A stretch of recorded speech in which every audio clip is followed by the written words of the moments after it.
ASMR Paulatino. Hola, hola, ¿cómo están? Bienvenidos a un nuevo capítulo de ASMR Paulatino. El día de hoy haré una lectura susurrada de la novela Cumbres Borrascosas. Y bueno, espero que les guste esta novela, que les guste el video, que les relaje. Y si es así, que me dejes un like, que te suscribas y sobre todo que me des tu opinión en los comentarios. Para mí eso es muy importante. Y bueno, sin más por el momento, empezamos. Capítulo 1, 1801. He vuelto hace unos instantes de visitar a mi casero. Ya se me figuraba que ese solitario vecino va a inquietarme por más de una causa. En este bello país, que ningún misántropo hubiese podido encontrar más agradable en toda Inglaterra, el señor Heathcliff y yo habríamos hecho una pareja ideal de compañeros, porque ese hombre me ha parecido extraordinario. Creo que ni siquiera percibió la espontánea simpatía que me inspiró. Por el contrario, metió los dedos más profundamente en los bolsillos de su chaleco y sus ojos desaparecieron entre sus párpados cuando me oyó pronunciar mi nombre y preguntarle: «El señor Heathcliff», y él asintió con la cabeza. «Soy su nuevo inquilino, el señor Lockwood. Me he apresurado para tener el gusto de conocerlo y decirle que espero que mi insistencia en alquilar la granja de los tordos no lo haya molestado. Puesto que la casa es mía», respondió apartándose de mí, «no hubiera consentido que nadie me molestara sobre ella, si así se me antojaba». «Pase», pronunció aquel «pase» entre dientes, con un aire tal como si quisiera mandarme al diablo. Ni tocó siquiera la puerta en confirmación de lo que decía. Esto bastó para que yo me decidiera a entrar, interesado por aquel sujeto, al parecer más reservado que yo mismo.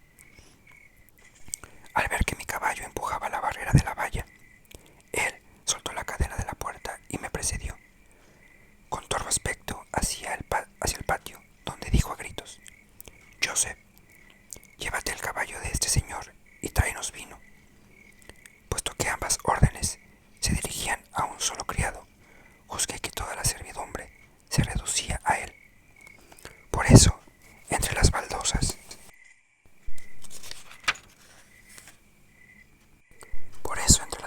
del patio medraban hierbajos y los setos estaban sin recortar, solo mordisqueadas sus hojas por el ganado. Joseph era hombre entrado en años, aunque sano y fuerte. Lanzó un contrariado «Dios nos valga», y, mientras se llevaba el caballo, me miró con tanta malignidad que preferí suponer que invocaba el socorro divino para digerir bien la comida y no con motivo de mi presencia. A la casa donde vivía el señor Heathcliff se le llamaba Cumbres Borrascosas en el dialecto local. El nombre traducía bien los rigores que allí desencadenaba el viento cuando había tempestad. Ventilación no faltaba, sin duda. Se advertía lo mucho que azotaba el aire en la inclinación de unos pinos cercanos y en el hecho de que los matorrales se doblegaran en un solo sentido, como si se inclinaran ante el sol. El edificio era sólido, de espesos muros a juzgar por lo hondo de las ventanas y protegidos por grandes postes en cada una de las esquinas. Me detuve un momento en la puerta y observé los ornamentos de la fachada. En la entrada principal leí una inscripción que decía: «Harrington, Earnshaw, 1500».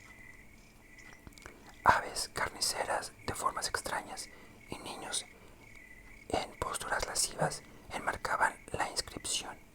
Aunque me hubiera gustado comentar sobre aquello con el dueño de la casa, no quise aumentar con eso la impaciencia que parecía evidenciar mientras me miraba desde la puerta, como instándome a que entrara de una vez o me marchara. Por un pasillo llegamos al salón en la que la región llaman siempre la casa y al que no preceden otras piezas. La sala suele abarcar comedor y cocina, pero yo no vi cocina, o mejor dicho, no vi signos de que en el enorme lugar se guisara nada, pero en un ángulo oscuro se percibía rumor de cacharros. De las paredes no pendían cazuelas ni utensilios de cocina. En un rincón se levantaba un aparador de roble con grandes pilas de platos, sin que faltaran jarras y tazas de plata.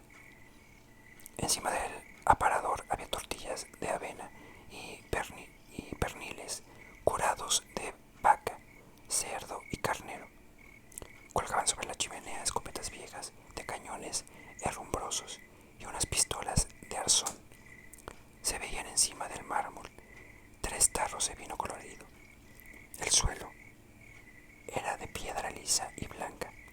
Había sillas de forma antigua, pintadas de verde, con altos respaldos.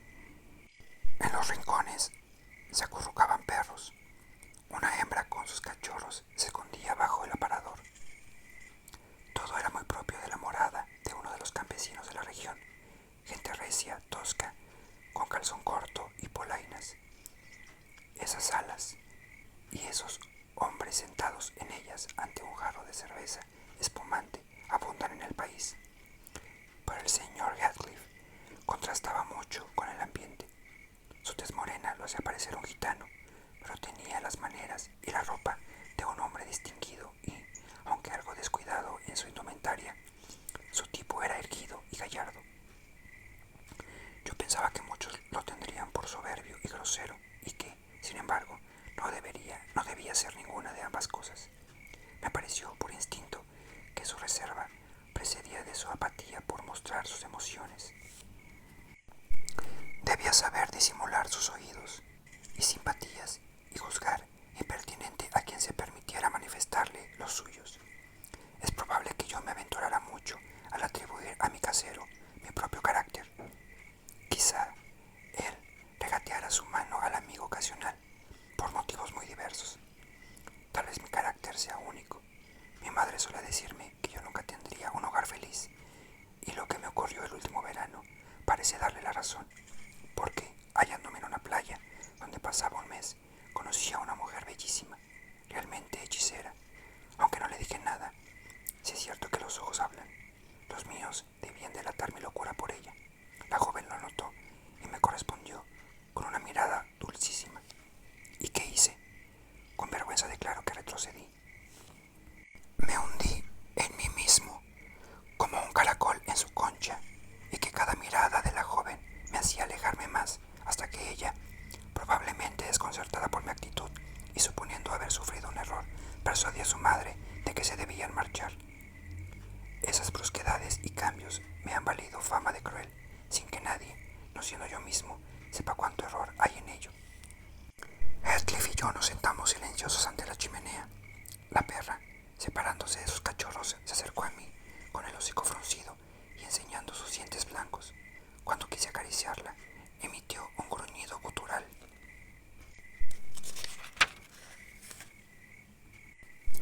«Déjela», dijo Heathcliff, haciendo coro a la perra con otro gruñido y asestándole un puntapié. «No está acostumbrada a las caricias, ni la tenemos para eso». Se incorporó, fue hacia la puerta lateral y gritó: «Joseph». Joseph masculló algo en el fondo de la bodega, pero sin dar señal alguna de acudir. En vista de ello, su amo fue a buscarlo. Quedé solo con la perra y con otros 2 mastines que me miraban atentamente. No me moví, temeroso de sus colmillos, pero pensé que la mímica no les molestaría y les hice unas cuantas muecas. Fue una ocurrencia muy desgraciada, porque la señora perra, ofendida sin duda por alguno de mis gestos, se precipitó sobre mis pantalones. La repelí y me di prisa a refugiarme tras la mesa. Mi acción revolucionó todo el ejército perruno. Media docena de diablos de 4 patas, de todos los tamaños y edades, salieron de los rincones y se precipitaron hacia el centro de la habitación. Mis talones y los faldones de mi levita fueron los más atacados. Quise defenderme con el orgón de la lumbre, pero no bastó y tuve que pedir socorro a gritos. Heathcliff y Joseph subían con desesperada calma. La sala era un infierno de ladridos y gritos, pero ellos no se apresuraban nada en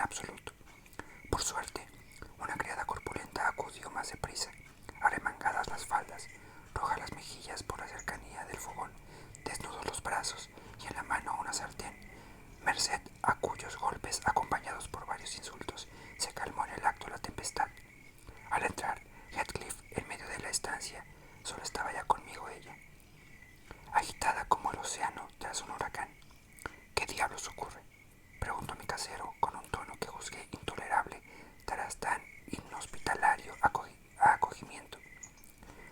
Se trata de diablos verdaderamente, respondí. Los cerdos endemoniados de los evangelios no debían encerrar más espíritus malos que sus perros, señor Heathcliff. Dejar a un forastero entre ellos es igual que dejarlo entre un rebaño de tigres. Nunca se meten con quienes se quedan quietos, dijo él. La misión de los perros es vigilar. ¿Quiere un vaso de vino? No, gracias. ¿Lo han mordido? Si me hubieran mordido, lo sabría por las señales que yo habría dejado en el culpable. Vaya, vaya, repuso Heathcliff con una mueca. No se excite, Lockwood, y beba un poco de vino. En esta casa suele haber tan pocos visitantes que ni mis perros ni yo acertamos a recibirlos como se merecen. A su salud. Considerando que sería absurdo enfurecerme por la agresión de unos perros feroces, me calmé y correspondí al brindis. Además se me figuró que mi casero se burlaba de mí y no quise darle más razones de irrisión. En cuanto a él, pensando probablemente que constituiría una locura ofender a un buen inquilino y, mostrándose algo menos severo, empezó a charlar de las ventajas e inconvenientes de la casa que me había arrendado, tema que sin duda supuso que sería interesante para mí. Opiné que hablaba con un buen criterio y me sentí animado a anunciarle una segunda visita para el día siguiente y, aun cuando él no mostrara ningún entusiasmo al oírlo, había decidido volver. Me parece mentira comprobar lo amigo del trato social que soy, por comparación al dueño de mi casa.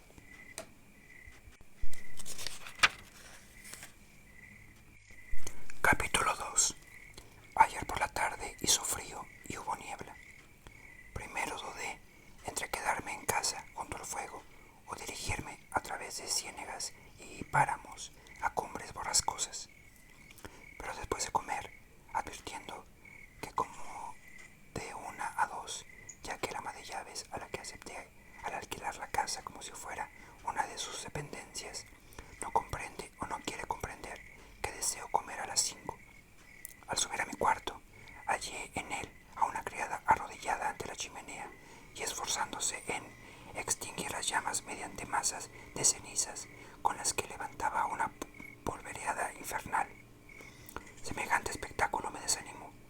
Cogí el sombrero y tras una caminata de 4 millas llegué a casa de Heathcliff en el preciso instante en que comenzaba a caer los primeros copos de una nevada semilíquida. El suelo de aquellas solitarias alturas estaba cubierto de una capa de escarcha ennegrecida y el viento estremecía de frío a todos mis miembros. Al ver que mis esfuerzos para levantar la cadena que cerraba la puerta de la verja eran vanos, saltó la valla, avancé por el camino bordeado de grosilleros y golpeé con los nudillos la puerta de la casa hasta que me dolieron los dedos. Se oía ladrar los canes. Tan necia inhospitalidad, murmuré mentalmente, merecía ser castigada con el aislamiento perpetuo de nuestros semejantes. Ruines. Lo menos que se puede hacer es tener abiertas las puertas durante el día, pero no me importa, he de entrar. Tomada esta decisión, sacudí con fuerza el llamador de la puerta. La cara de vinagre de Joseph apareció en una ventana del granero. ¿Qué quiere usted?, preguntó. El amo está en el corral. Doble en la esquina del establo, si quiere hablar con él. ¿No hay alguien que abra la puerta?, le grité.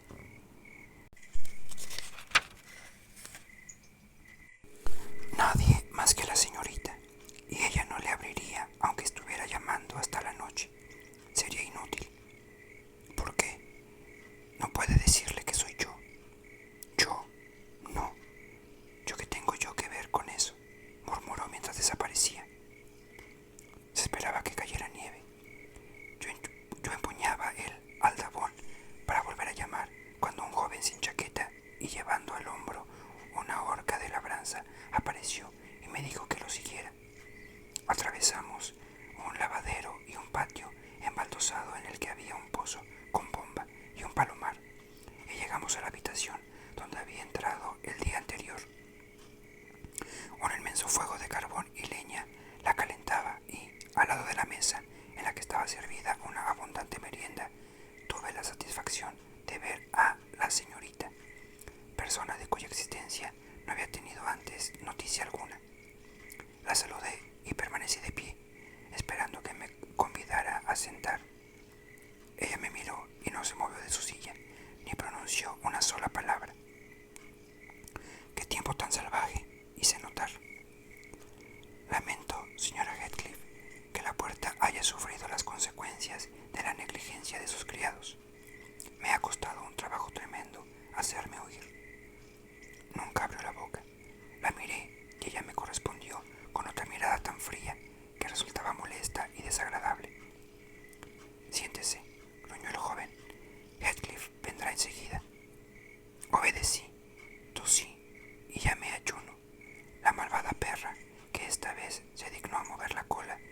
amable, con un tono aún más antipático que el que hubiera empleado el propio Heathcliff.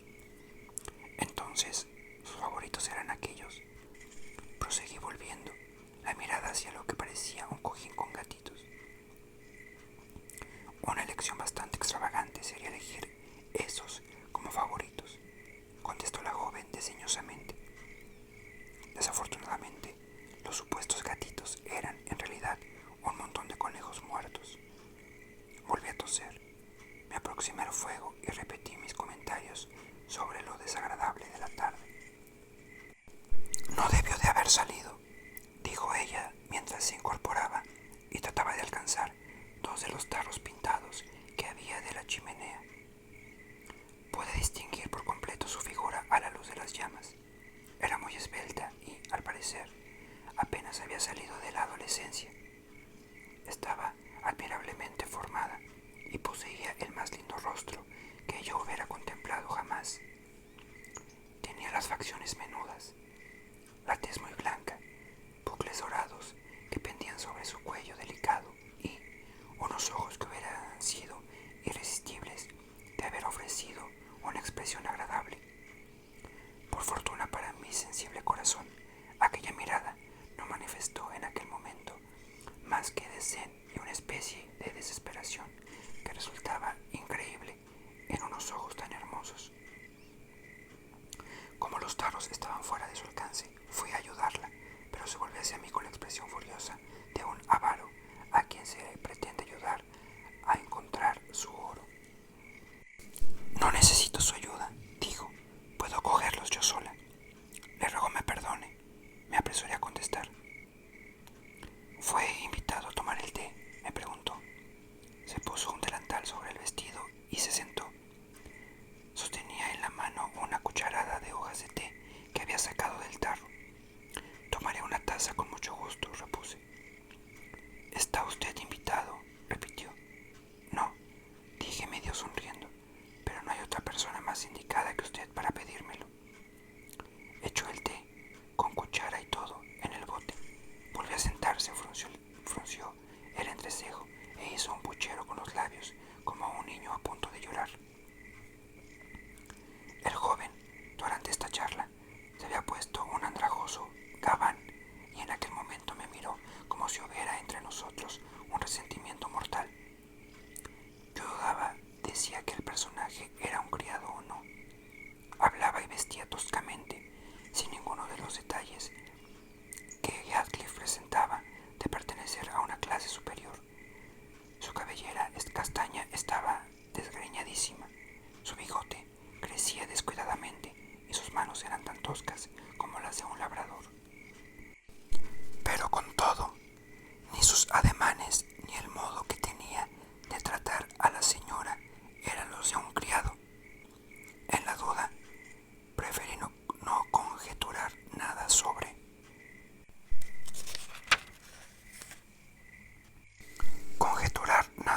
él. 5 minutos después, la llegada de Heathcliff alivió un tanto la molesta situación en que me veía situado. Como ve, he venido como lo prometí, dije con acento fidedignamente jovial, y temo que el mal tiempo me haga permanecer aquí media hora. Si quiere usted albergarme durante ese rato. Media hora, repuso, mientras se sacudía los blancos copos que le cubrían la ropa. Me asombra que haya elegido usted el momento de una nevada para pasear. No sabe que corre el peligro de perderse en los pantanos. Hasta quienes están familiarizados con ellos se extravían a veces, y le aseguro que no es probable que el tiempo mejore. Tal vez pueda guiarme alguno de sus criados. Se quedaría en la granja hasta mañana. ¿Puede proporcionarme uno? No, no puedo hacerlo. Oh, por supuesto. Bueno, entonces tendré que confiar en mi propia sagacidad. ¿Qué? ¿Haces el té o no?, preguntó el joven de abrigo haraposo, apartando su mirada de mí y dirigiéndola hacia la mujer. ¿Le damos a ese señor?, preguntó ella a Heathcliff. Vamos, termina, ¿no? Había hablado de una forma que delataba una naturaleza auténticamente perversa. No sentí desde aquel momento inclinación alguna a considerar a aquel hombre como un individuo extraordinario. Cuando el té estuvo preparado, Heathcliff dijo: «Acerque su silla, señor Lockwood». Todos nos sentamos a la mesa, incluso el joven rústico. Un silencio absoluto reinó mientras comíamos. Me pareció que, puesto que yo era el responsable de aquel nublado, debía ser también quien lo disipara. Aquella taciturnidad que mostraba no debía ser su modo habitual de comportarse. Por lo tanto comenté: «Es curioso considerar qué ideas tan equivocadas solemos formar a veces sobre el prójimo. Mucha gente no podría imaginar que fuera feliz una persona que lleva una vida tan apartada del mundo como la suya, señor Heathcliff. Y, sin embargo, usted es dichoso, rodeado de su familia, con su amable esposa que, como un ángel bienhechor, reina en su casa y en su corazón». «Mi amable esposa», interrumpió con diabólica sonrisa. «¿Y dónde está mi amable esposa, señor?» «Hablo de la señora Heathcliff», contesté molesto. «Ah, ya. Quiere decir que su espíritu, una vez que ha desaparecido su cuerpo, se convirtió en mi ángel de la guarda y custodia cumbres borrascosas. ¿No es así?» Me di cuenta de la sandez que había dicho y quise rectificarla. Debía haberme dado cuenta de la muchacha edad que llevaba a la mujer, antes de suponer como cosa segura que fuera su esposa. Él contaba alrededor de 40 años, y en esa edad en que el vigor mental se mantiene incólume, no se supone nunca que las muchachas se casen con nosotros por amor. Semejante ilusión está reservada a la ancianidad. En cuanto a la joven, nos representaba arriba de 16 años. De pronto, como un relámpago, surgió en mí esta idea: el grosero personaje que se sienta a mi lado, bebiendo el té de un tazón y comiendo el pan con sus sucias manos, es tal vez su marido. Estas son las consecuencias de vivir lejos del mundo. Ella ha debido casarse con ese patán, creyendo que no hay otros que valgan más que él. Es lamentable. Yo debo procurar que, por culpa mía, no vaya a arrepentirse de su elección. Una ocurrencia tal podrá parecer vanidosa, pero era sincera. Mi vecino de mesa presentaba un aspecto casi repulsivo, mientras que me constaba por experiencia que yo era medianamente agradable. «Esta joven es mi nuera», dijo Heathcliff en confirmación de mis suposiciones, y, al decirlo, la miró con expresión de odio. «Entonces el dueño de la hermosa hada es usted», comenté volviéndome hacia mi vecino. Con esto, mis palabras acabaron de poner las cosas mal. El joven apretó los puños, con evidente intención de atacarme, pero se contuvo y desahogó su ira en una brutal maldición que me concernía, pero de la que tuve a bien no darme por aludido. «Anda usted muy desacertado», dijo Heathcliff. «Ninguno de los dos tenemos la suerte de ser dueños de la buena hada, a quien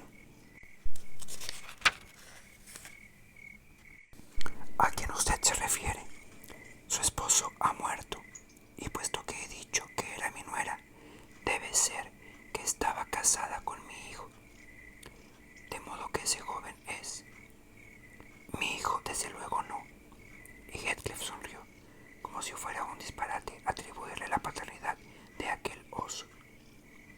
«Mi nombre es Hareton Earnshaw», gruñó el otro, «y le aconsejo que lo pronuncie con el máximo respeto». «Creo haberlo respetado», respondí mientras me reía íntimamente de la dignidad con que había hecho su presentación a aquel extraño sujeto. Él me miró durante tanto tiempo y con tal fijeza que me hizo experimentar deseos de abofetearlo o de echarme a reír en sus propias narices. Comenzaba a sentirme a disgusto en aquel agradable círculo familiar. Tan ingrato ambiente neutralizaba el confortable calor que físicamente me rodeaba y resolví no volver en mi vida. Concluido el refrigerio y en vista de que nadie pronunciaba una palabra, me acerqué a la ventana para ver el tiempo que hacía.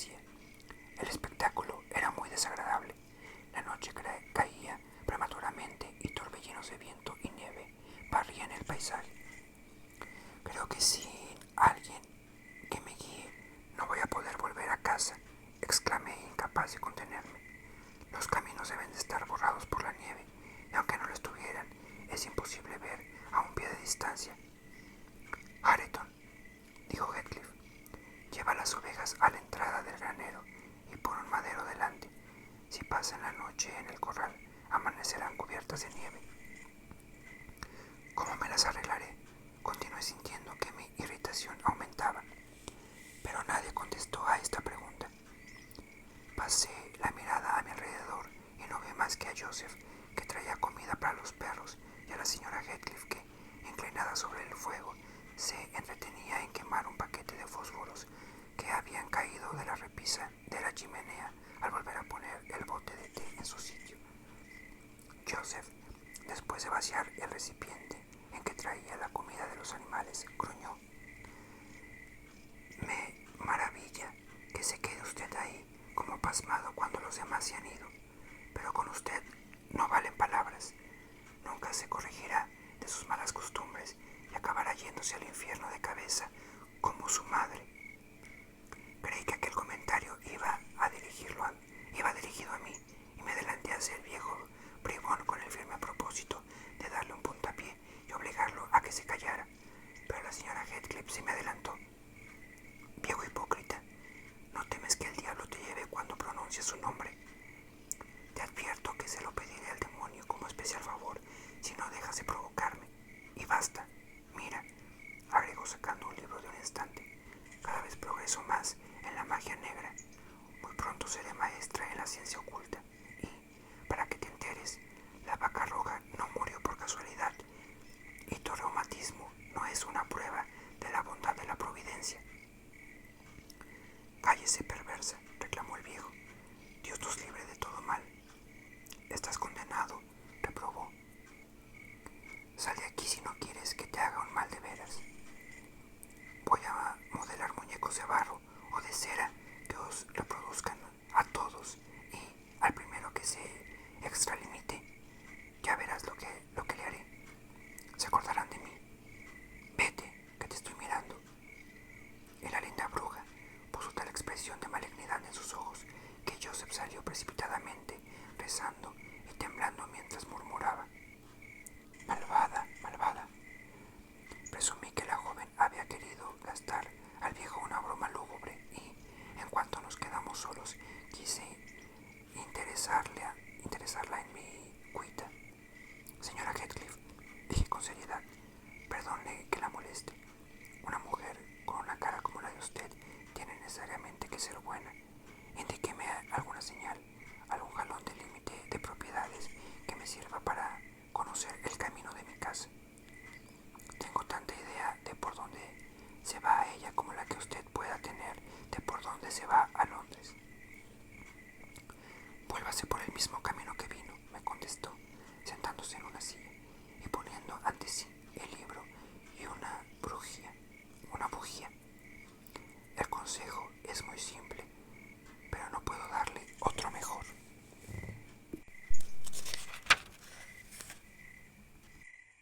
En ese caso, si mañana le dicen que me han hallado muerto en una ciénaga o en un hoyo lleno de nieve, ¿no le remorderá la conciencia?». «¿Por qué habría de remorderme? No puedo acompañarlo. Ellos no me dejarán ni siquiera ir hasta la verja. Oh, yo no le pediría por nada del mundo que saliera, para conveniencia mía, en una noche como esta. Pero le pido que me enseñe el camino, sino que me lo indique de palabra, o que convenza al señor Heathcliff de que me proporcione un guía». «¿Un guía? En la casa no hay nadie más que él mismo. Ayrton, Zillah, Joseph y yo. ¿A quién elige usted? No hay mozos en la granja. No hay más gente de la que le digo. Entonces me veré obligado a quedarme hasta mañana. Eso es cosa de usted y de Heathcliff. Yo no tengo nada que ver en eso. Confío en que esto le servirá de lección para hacerle desistir de dar paseos», gritó la voz de Heathcliff desde la cocina. «Yo no tengo alcobas para los sirvientes. Si se queda, tendrá que dormir con Ayrton o con Joseph en la misma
me dirigía en aquel momento. El viejo estaba sentado y ordeñaba las vacas a la luz de una linterna. Se la quité y diciéndole que se la devolvería al día siguiente, me precipité hacia una de las puertas. Señor, señor, me ha robado la linterna, gritó el viejo corriendo detrás de mí. Gruñón, lobo, duro con él. Cuando yo abrí la puertecilla a la que me había dirigido, dos peludos monstruos se arrojaron a mi garganta, haciéndome caer. La luz se apagó. Mi humillación y mi ira llegaron al paroxismo. Afortunadamente los animales se contentaban con arañar el suelo, abrir las fauces y mover las colas, pero no me permitirían levantarme y hube de permanecer en el suelo hasta que a sus villanos sueños se les antojó. Cuando estuve de pie, culminé a aquellos miserables a que me dejaran salir, haciéndoles responsables de lo que sucediera si no me atendían y lanzándoles apóstrofes que en su desordenada violencia evocaban los de El Rey Lear. En mi exaltación nerviosa comencé a sangrar por la nariz. Heathcliff seguía riendo y yo gritando. No sé cómo hubiera terminado todo aquello a no haber intervenido una persona más serena que yo y más bondadosa que Heathcliff. Sheila, la robusta ama de llaves, apareció para ver lo que sucedía, y suponiendo que alguien me había agredido, y no osando increpar a su amo, dirigió los tiros de su artillería verbal contra el mozo. No comprendo, señor Earnshaw, exclamó. ¿Qué resentimientos tiene usted contra ese semejante suyo? ¿Va usted a asesinar a las gentes en la propia puerta de su casa? Nunca podré estar a gusto aquí. Pobre muchacho, está a punto de ahogarse. Shist, no puede usted irse de este estado, en ese estado. Venga, voy a curarle. Quieto.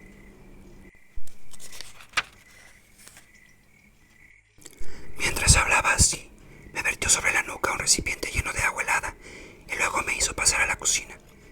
El señor Heathcliff, vuelto a su habitual estado de mal humor después de su explosión de regocijo, nos seguía. El desmayo que yo sentía como secuela de todo lo sucedido me obligó a aceptar alojamiento entre aquellos muros. Heathcliff mandó a Sheila que me diese un vaso de aguardiente y entró en una habitación interior. La criada, después de traerme la bebida, que me entonó mucho, me condujo a un dormitorio. Y bueno, amigos, este es el video de lectura susurrada sobre Cumbres Borrascosas, una novela que es muy buena, que me encanta. Y en capítulos siguientes, en entregas siguientes, voy a seguir leyendo más capítulos. Espero que te encuentres relajado, que te encuentres relajada, que te haya gustado. Y si es así, pues déjame un like, suscríbete y por favor déjame un comentario, que es muy importante para mí. Y bueno, nos vemos la próxima. Hasta luego.